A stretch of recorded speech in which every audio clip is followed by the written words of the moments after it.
Hey folks, Cooley back again with another one of your questions about high-tech cars and modern driving. This one comes in from Kevin B. in Dallas, who says, our new 2018 Ford Explorer Limited needed new tires with only 16,300 miles on the odometer. Upon looking online, it seems it's a very prevalent problem with the original Hankook Noble S1 tires. He asks, why wouldn't Hankook release a letter to owners? They had a cookie-cutter response to my Better Business Bureau complaint. Yeah, I bet they did, because here's the unfortunate part about tire wear, Kevin. A defective tire and a tire that is crummy and wears out soon are not at all the same thing. And the warranties go after one, but not the other. Tire wear is often an SOL situation. I consulted with our go-to experts at Dependable Tire and Brake in San Rafael, California, and they actually finished my sentence. When I was reading your email, they said, oh, an Explorer with Hankook S1s, right? Yeah. It's a known issue, as you documented, but that doesn't mean that there's a defect that anyone needed to notify you about. As I'm sure you've already noticed, your Ford new car warranty does talk about tires, very generally and in defect language. That Ford warranty then also kicks it over to the Hankook tire warranty, which you also got with your car, and it also speaks to defects, not mileage. You could arguably get 100 miles on a set of new tires from the factory, and there's nothing actionable. Now, that's an extreme case, but you know what I mean. It has long been practice in the car industry to put crummy tires on new cars.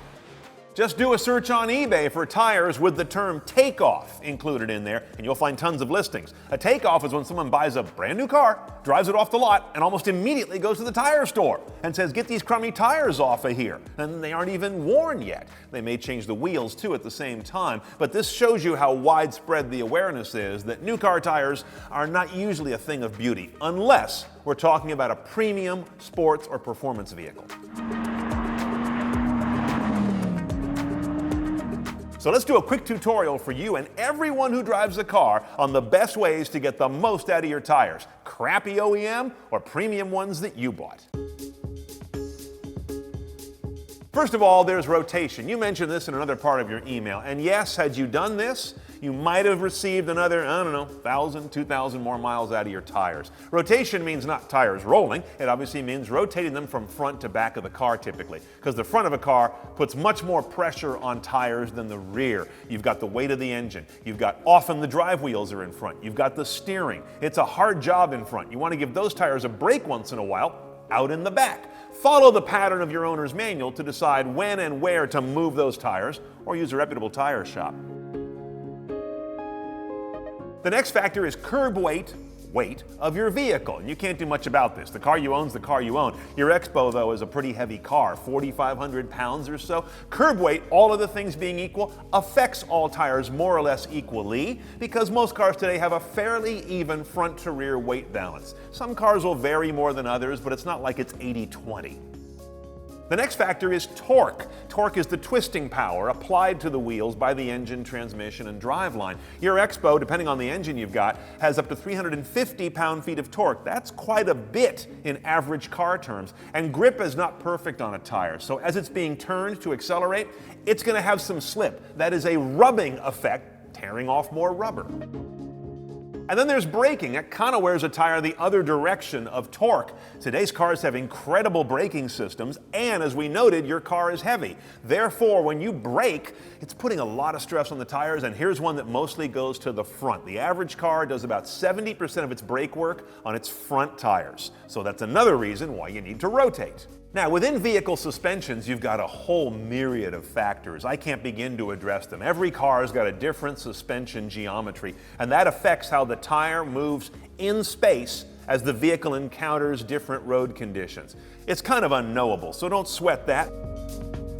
Now, while you can't affect the suspension design of your car, you can certainly keep the alignment right. And here's the two settings that matter most there. First of all is called toe in. Let's say this is the car coming toward you and the outside of the car is here. If the car's tires are towed in too much like this, they're kind of pointed in at the front. That means as the wheel goes down the road, yes, it is rolling down the road, but it's also kind of scrubbing down the road like this. See what I mean? As a result, you're grinding down the pavement while you're also rolling down it. Not good for tire wear. The other one is camber. Camber is sort of this. This is negative camber that you see most often when the tire is kind of sticking out at the bottom or squatting a little bit.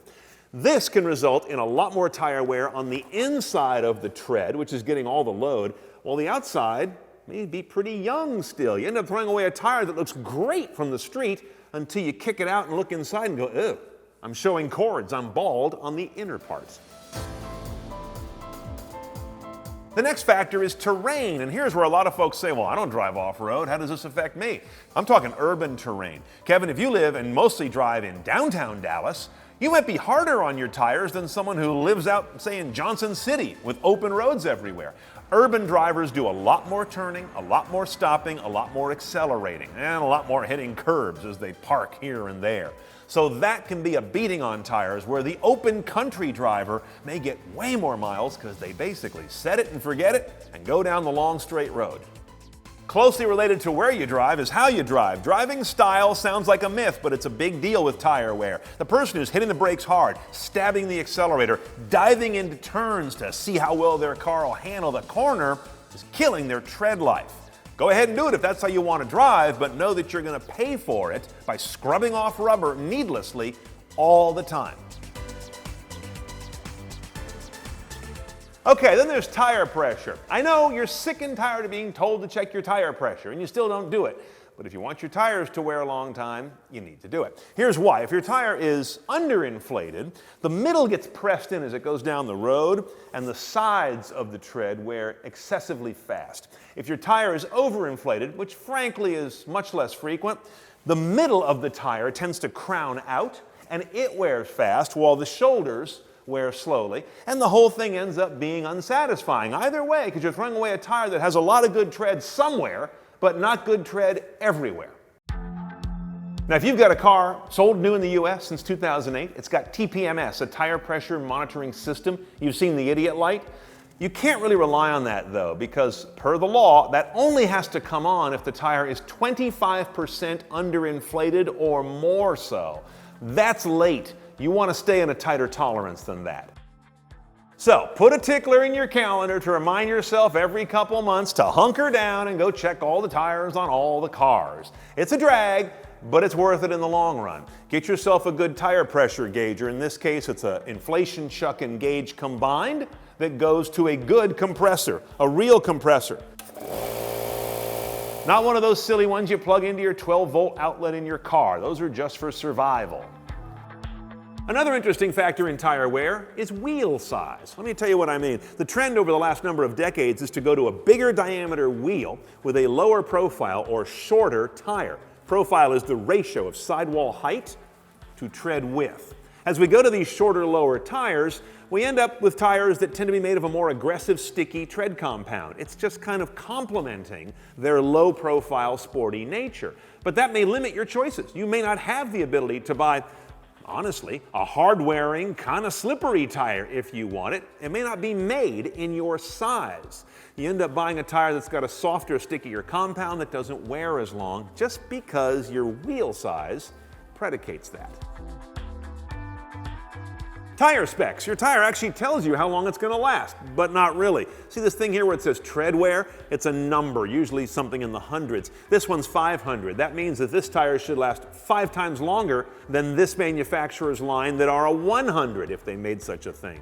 But that doesn't tell you how many miles it'll get, just a relative number. And then you have traction and temperature. This tells you how good a traction rating it has, up to a AA, or temperature, how well it handles wide changes in temperature and maintains performance. So you can go as high as an A there.